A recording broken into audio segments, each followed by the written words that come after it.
Morning all, welcome back to the field. What a crackingly beautiful day it is. Hardly a cloud in the sky. As you know, well, I've been out of action for the best part of 4 months, but I'm back now and I've got a little belated list of items to review. As you can see by my boot there and a little list there, I've got stuff to go through. So without further ado, let's get cracking on with it and do some flying, shall we? On with the next one.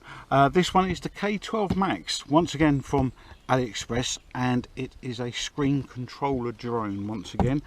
Very much in the same vein as the S6 that I got from my wife at Christmas, but I believe, if my memory right, there was a brush one. This is the brushless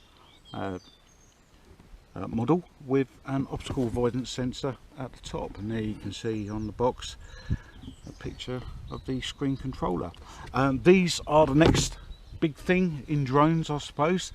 More and more models seem to be coming with them, and they seem to be of a particular design as well. Obviously that design must be fairly popular. Right, let's have a quick look what you get in the box.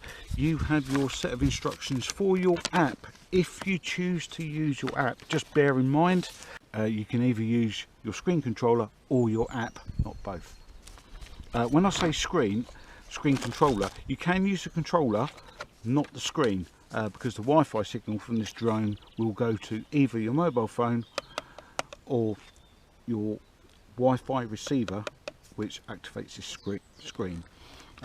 Here is instruction sheet for your screen controller.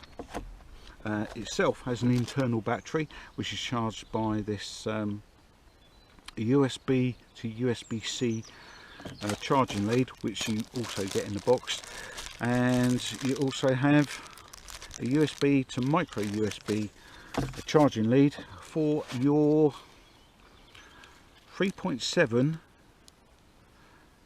which is 4.2 volts fully charged 1800 milliamp battery. I'm not entirely sure by the weight that is 1800, but that's what it says it is, so we'll have to go with what they say.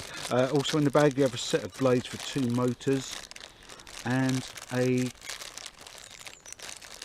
micro USB, a USB micro SD memory card slot adapter. So you can take the supplied memory card, which is unbranded of course,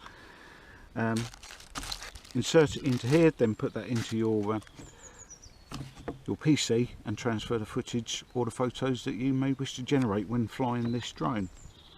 Right, okay, let's get it all set up at the table and we'll go flying. Right, okay, it's turn on drone,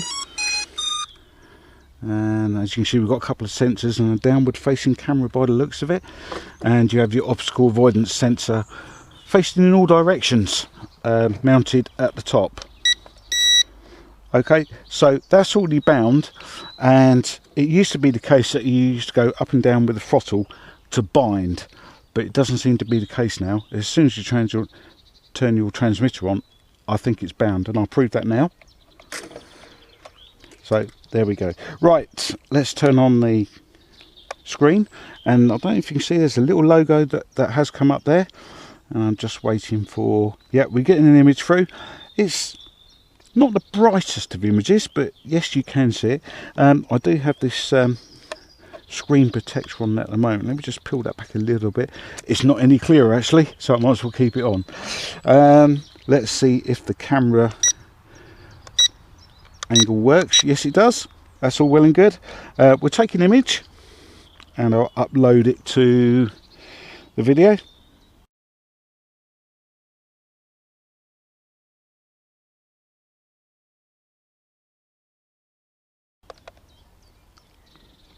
And a little camera icon's just flashed up there indicating it has taken an image. Right, and we'll press the video button, and we do have a record function and a red flashing light. Now we do need to activate the gyro calibration button, I believe. Let's see if we can see some lights and see if they flash. They do. We'll just do that again. So it looks as though the gyros have calibrated. In theory, we can go flying. Let's go. We used the automatic takeoff button. We put it into rate 3.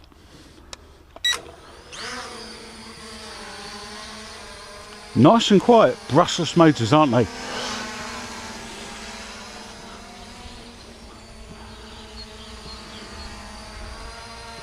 Well, look at that. That's hovering very, very nicely.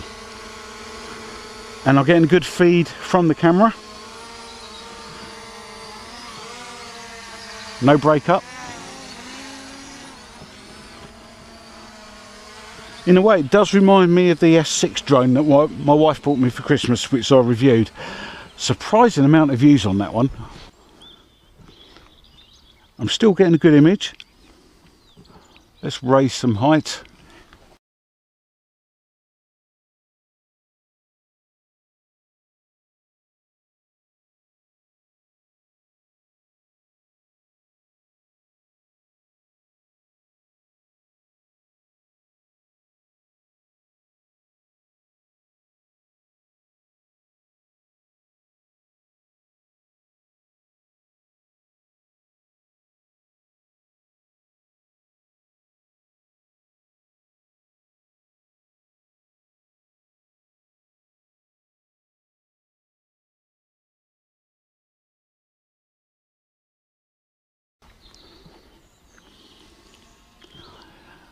And I'm still getting a good feed. Now, having said all that, just remember that these are cheap drones. They're entry-level drones. At the very most, they're hobby grade. And so the distance is not going to be great. And just to prove that, I think, oh right, I've got my image back. Just remember that 2.4 gigs frequency that the transmitter is using is also shared with the Wi-Fi. Obviously the transmitter takes precedence, so the further away you go, the weaker the Wi-Fi signal will get. Don't expect, out of the best of them, or the high quality ones, don't expect more than about 100 meters from your Wi-Fi, especially if you're using a 2.4 gig Wi-Fi, a 2.4 gig radio controller.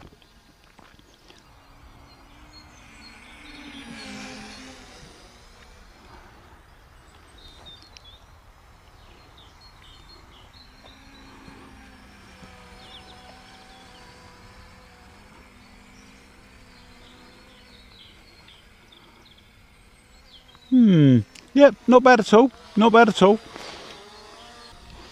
Should we try a flip? Let's bring it round.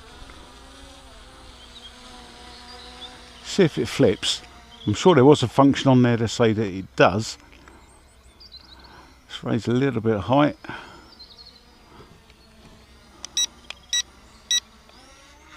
It does.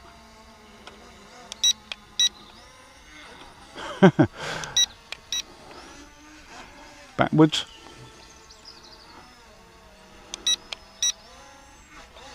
Okay, so it flips in all directions. So if you're into that sort of thing, good luck. Nice bright lights on there. I hope they come out on camera.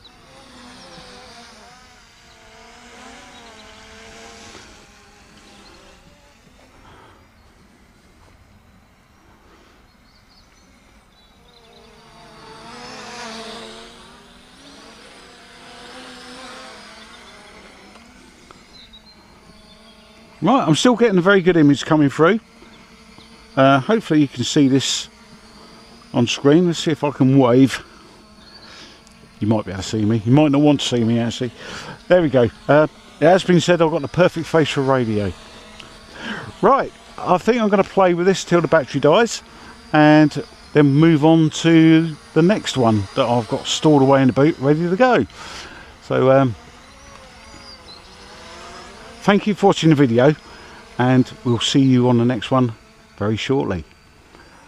Bye for now.